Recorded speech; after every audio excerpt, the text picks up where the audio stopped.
Kadior Média, la chaîne du Kadior. Bonjour à tous. Bienvenue dans votre chronique de la semaine sur Kadior Média. Abonnez-vous, partagez et préparez-vous. Car aujourd'hui, nous allons parler d'un homme qui a osé faire ce que personne n'avait fait avant lui. Aujourd'hui, nous parlons de Cheikh Anta Diop, l'un des esprits les plus brillants du XXe siècle. Un homme qui a redonné une mémoire à toute l'Afrique. Pour commencer, nous allons parler des origines, un enfant du Baol qui deviendra un symbole. Cheikh Anta Diop naît le 29 décembre 1923 à Kétou, dans le Baol Kayor, non loin de Diourbel.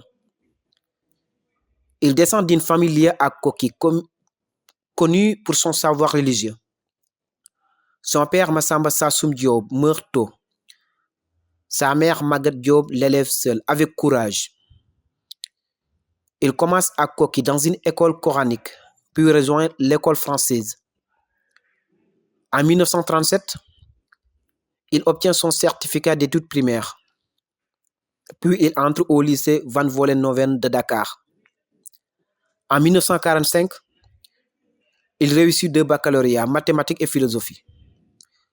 Ce double profil annonce déjà un esprit exceptionnel. Parlons maintenant du contexte. Un monde dominé par le racisme scientifique. Quand Cheikh Anta Diop grandit, l'Afrique est sous domination coloniale. Mais le pire, ce n'est pas la domination économique, c'est la domination idéologique. Des penseurs européens comme Voltaire, Gobineau, Hegel affirmaient que les Noirs n'avaient pas d'histoire, l'Afrique n'avait pas créé de civilisation, l'homme noir était inférieur. Ces théories racistes bloquaient la dignité du continent.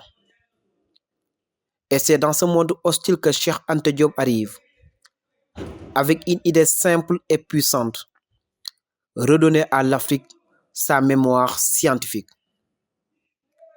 Parlons maintenant des années en France. La construction d'un esprit complet. Parce qu'en 1946, Cheikh Anta Diop part en France pour étudier à la Sorbonne. Il obtient une licence de philosophie en 1948, un certificat de chimie générale, un certificat de chimie appliquée. Il se spécialise ensuite en chimie nucléaire. Il travaille au laboratoire Curie, où Frédéric Joliot-Curie dirige la recherche. Mais il ne s'arrête pas là. Il étudie aussi la linguistique, l'histoire, l'égyptologie et l'anthropologie. En 1954, il publie son premier livre, Nation nègre et culture.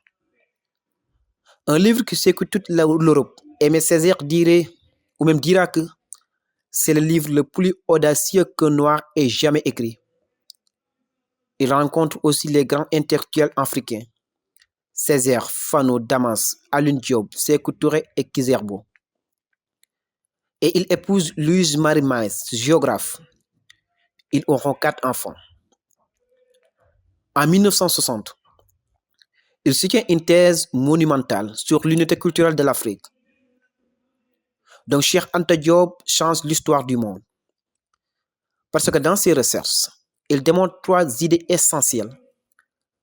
Premièrement, il défend l'idée selon laquelle l'Afrique est un continent civilisateur.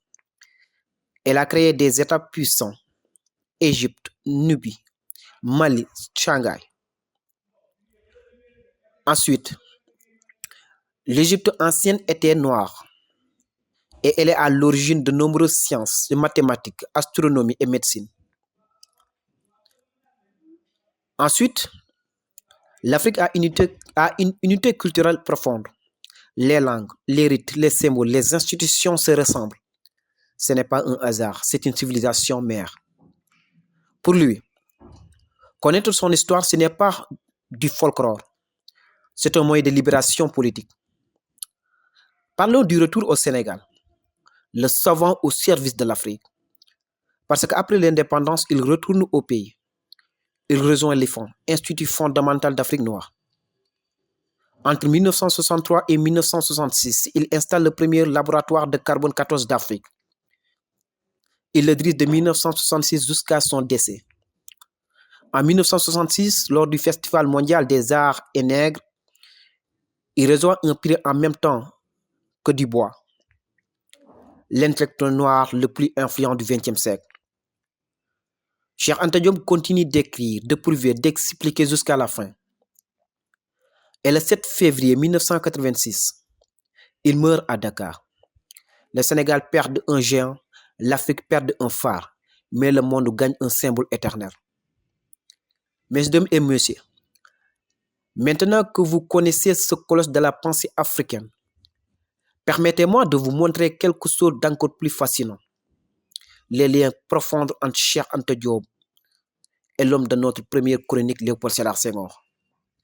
Préparez-vous, c'est là que l'histoire devient passionnante.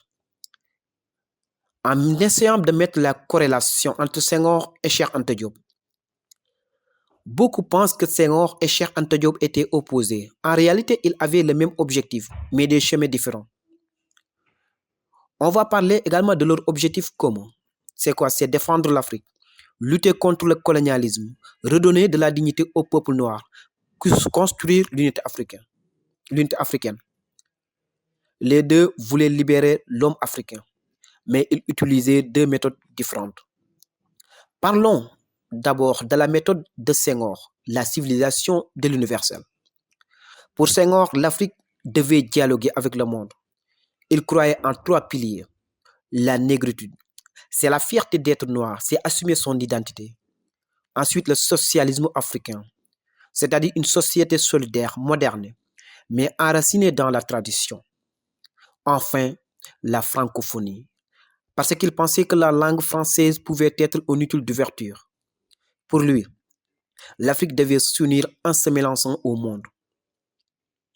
Parlons de la méthode de Cheikh Anta Diop, la renaissance historique de l'Afrique.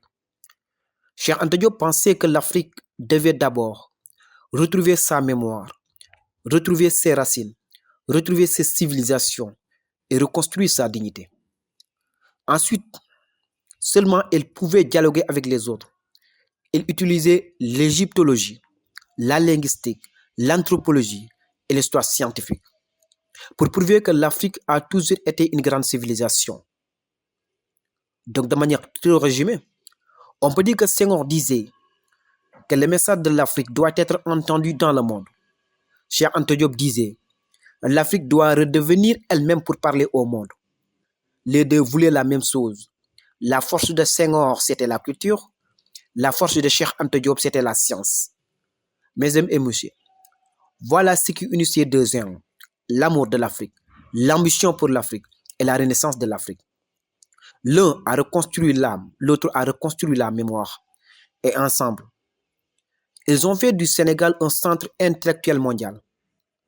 Nous voilà arrivés au terme de notre chronique. Merci beaucoup pour votre attention. Merci d'être resté avec nous jusqu'à la fin. Je vous donne rendez-vous la semaine prochaine à la même heure pour une nouvelle chronique tout aussi intéressante. À très bientôt et que Dieu vous garde.